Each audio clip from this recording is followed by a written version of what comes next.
Здравейте. Здрасти. Здрасти. Здрасти. Коста. Всичко е окей. Браво, много хубава риза, страхотен костюм. Не е изцапано, е Марково. Айде бе. Стига бе, така Супер. е. Откъде си ти, приятели? От Варна. От Варна. Варна, град на моите мечти. 0 часа и 45 тръгване, повреда в автобуса, час и половина чакане и 8:15 тука. Дано тръгнем изле, дано да ми завърши добре. Дано не завърши Дано добре. да завърши добре. Аз чух тръгна ми зле, дано не завърши добре. Което е... Да. Нека си 1000 едно и също. километра, за да завърши зле. С какво занимаваш? Аз съм радиоводещ. Водещ съм на вариатетни програми, конкурси, сватби, циркове, партита за възрастни, партита за деца, въобще всичко, от което може да се изкарат някакви пари. Това е едно към едно. Водиш, какво така? Водя каквото падне. Така, варненския пазар, игри, конкурси, сватби. Погребения водил ли си? Канили са ме, обаче съм казал, много е търсене. Значи, навиците, които си придобил на другите места, някак на погребение, няма как... И сега нека да посрещнем умрелия! Великия покойник! Великия покойник, аплодисменти! Това ще звучи малко кофти, не? Кофти. Отказах. Хубав хонорар беше. Нали? Покойника беше от така заможна фамилия, но... Заможен покойник. Но покойник. Дали е загуба смъртта или не, може би като отиваш там, може би се чувстваш бяла светлина, ефирно чувство. Така го описват обикновено. Сигурно е хубаво, откъде да знаеш. Никой покойник не се е върнал за да каже. риза? Аз ти виждам зърната. Защото е секси, бе, брато. Иска да е секси. Искам да съм секси, плюс това много не очаквах, че толкова силно. Не предвидих, че толкова силно ще греят прожекторите и ще ми се видят и зарната. Май само това се вижда. Изкарват ли се пари от водене? Изкарват се. А ти как стана водещ? Плюс-минус. Как станах водещ? Ами завърших надпис 2007. Надпис. С какво? Актьорско майсторство. Какво? За драматичен театър в класа на професор Димитрина Гюрова. Но не ми се занимаваш с театър. Значи, като дъщеря ми порасна, а тя вече порасна, какво да е... И като ме порасна? попита... Колко си години ти? Аз съм на 27, а тя е на 3 години 1 месец. Тя вече е възрастна. Възрастна.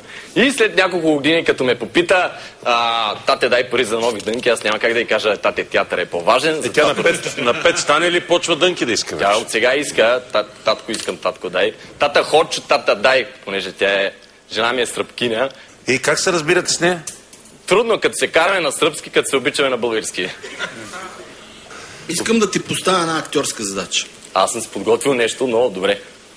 Преди това, което си подготвил. Аз съм си подготвил нещо, но добре. Да. В тази професия, ти го знаеш много добре, се налага човек да влиза в различни състояния. Предлагам ти да видиш едно такова състояние и да се опиташ да го интерпретираш. Да направиш нещо, което аз съм запознат с него. Моля, видео, колеги. Искам да се побъркам понякога просто. Ще стоя тук, няма да ми викаш. Само аз имам право да викам тук. Само аз. Тихо. Само аз говоря. Ще проумеете едно просто нещо. Само аз имам право да се сърдя, да се досвам и да викам. Приемам само супер готино отношение към себе си. Стига, бе! Не можеш да видиш супер готино отношение към мен. От последно време ти се сърдиш. Напротив, няма да спориш с мен. В момента само аз ще говоря. Стига, бе! Само аз! Защо го пускаш това сега, не мога да пробе? Добре, яка задача, яка е. Спри видео. Чакай.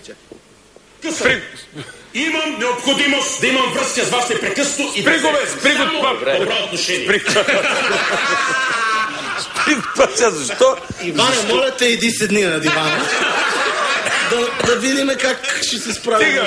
Стига. Не, бе, спокойно. Това е подигравка ли към мен? Не, бе, сега, какво си подготвя ти? Мамо, не, ще го направя, няма проблем. Няма проблем. Добре. Искам всички да проумеете едно нещо. Само аз имам право да говоря тука. Само аз. Само аз приемам само готино отношение към себе си. Към мене? И към тебе! Не бе, към мене е супер кот. Ела. Разбрах, аз разбрах. Ставаш за водещ. Дякую. Ставаш. Въпроси други имате? Не. Тръгвай. Добре. Това е, което съм подготвил са кратки разсъждения. Тръгвай. Да тръгвам? Къде тръгвам? Тръгвай си. 4-дневна подготовка. За какво? Ами за материала, който съм подготвил. Какъв е? За българина и българщината. Добре, някой каквото е необходимо. Щом казвам, тръгвам. Щом казвам, се тръгвам. Добре. Тръгвай, бе. Тръгвам. Чао. Добре, извиняй, наистина трябва ли да си стоиш?